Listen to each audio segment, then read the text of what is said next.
Hello friends, வணக்கம். Welcome to Passion Kitchen. நான் பூர்ணிமா. இன்னைக்கு நம்ம கிச்சன்ல என்ன செய்ய போறோம்னு பார்க்கிறதுக்கு முன்னாடி இந்த சேனலை நீங்க பார்க்கிறது இதுவே முதல் முறைனா மறக்காம Subscribe பண்ணுங்க. கூடவே பெல் ஐகானையும் ஆல்ங்கிற ஆப்ஷனையும் சேர்த்து பிரஸ் பண்ணிக்கோங்க.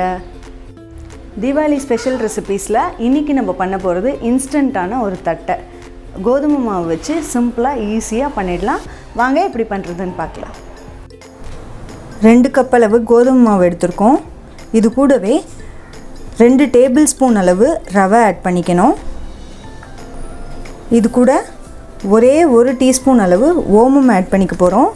ஓமம் நல்லா கசக்கிட்டு இது கூடவே ஆட் பண்ணிக்கலாம். இது கூடவே 1 டீஸ்பூன் அளவு காஷ்மீரி சில்லி பவுடர் ஆட் பண்ணிக்க போகிறோம். அடுத்ததாக இதுக்கு தேவையான அளவு உப்பு ஆட் பண்ணிக்கிறோம். ஆட் பண்ணி இந்த ட்ரை இன்க்ரீடியன்ட்ஸ் எல்லாத்தையும் ஒன்றா நல்லா மிக்ஸ் பண்ணிக்கலாம். இப்போ நல்லா மிக்ஸ் பண்ணியாச்சு. இது கூடவே ஒரு 2 டீஸ்பூன் அளவு வெண்ணெய் ஆட் பண்ணிக்கிறேன். இதுக்கு பதிலாக நீங்கள் நெய் கூட ஆட் பண்ணிக்கலாம். நல்லா பிசைஞ்சிக்க போகிறோம். பூரி மாவு பதத்துக்கு பிசைஞ்சிக்க போகிறோம். மாவு நல்லா பிசைஞ்சாச்சு. பூரி மாவு பதத்துக்கு பிசைஞ்சாச்சு. பிசைஞ்சிட்டு நல்லா இதை மாலிஷ் பண்ணி இந்த மாதிரி ரோல் பண்ணி எடுத்து வச்சுருக்கேன். இப்போ இது சின்ன சின்ன துண்டாக எடுத்து நம்ம சப்பாத்தி கிட்டுற மாதிரி நல்லா மெலிசாக இட போகிறோம். இந்த மாதிரி சின்ன சின்ன ரவுண்டாக எடுத்துக்கோங்க. டஸ்ட் பண்ணுறதுக்கு மாவுலாம் யூஸ் பண்ணக்கூடாது. நான் கொஞ்சம் எண்ணெய் தடவி வச்சுருக்கேன் கீழே. அதை வச்சு தான் நம்ம ரோல் பண்ண போகிறோம். நல்லா மெலிசாக எவ்வளோ தூரம் இட முடியுமோ அவ்வளோ மெலிசாக பண்ணிக்கோங்க. இதில் இந்த மாவுலேயே கருவேப்பிலை ஆட் பண்ணுறதுனாலும் ஆட் பண்ணிக்கலாம். மிளகாத்தூள் இன்னும் கொஞ்சம் ஜாஸ்தியாக வேணும்னு நினச்சிங்கனாலும் மிளகாத்தூள் அதிகப்படுத்திக்கலாம். இது காஷ்மீரி சில்லி தான் போட்டிருக்கேன்றதுனால இது காரம் அவ்வளோவா இருக்காது. ஓமத்தோட காரம் இருக்கும். அதனால் நான் காஷ்மீரி சில்லி மட்டும் ஆட் பண்ணியிருக்கேன். நல்லா இந்தளவு மெலிசாக ரோல் பண்ணிக்கோங்க. அப்போ தான் தட்டை நமக்கு கிறிஸ்பியாக கிடைக்கும். இப்போ பார்த்திங்கன்னா நான் இந்த மாதிரி ஒரு பிளாஸ்டிக் மூடி எடுத்திருக்கேன். பிளாஸ்டிக்கோ இல்லை ஸ்டீலோ ஏதாவது ஒன்று உங்களுக்கு எந்த ஷேப் வேணுமோ அதுக்கேற்ற மாதிரி எடுத்துக்கிட்டு இதை நம்ம கட் பண்ணி எடுக்க போகிறோம்.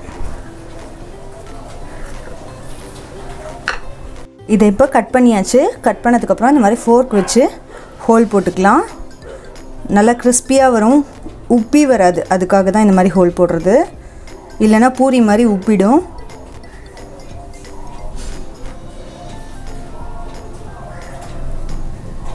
இப்போ இதே மாதிரி எல்லாத்தையும் நம்ம ரெடி பண்ணிக்க போகிறோம்.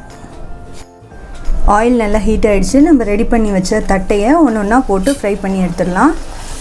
நம்ம ஃபோர்க் வச்சு அதில் அந்த மாவு திரட்டினதுக்கப்புறம் குத்தி விடணும்னு சொன்னேன் இல்லையா, அது பேக் சைடும் நீங்கள் குத்தி விடுங்க. அப்போ தான் இந்த மாதிரி உப்பாமல் நல்லா வரும்.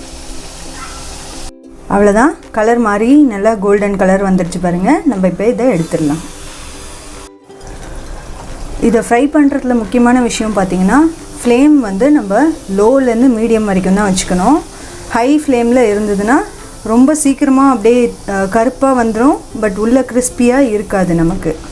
அதனால் லோலேருந்து மீடியம் வச்சு நல்லா பொறுமையாக நிதானமாக ஃப்ரை பண்ணி எடுங்க. நல்ல கிறிஸ்பியான தட்டை கிடைக்கும்.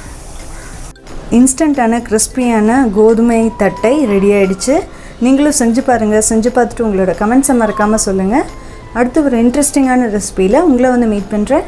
தேங்க்யூ.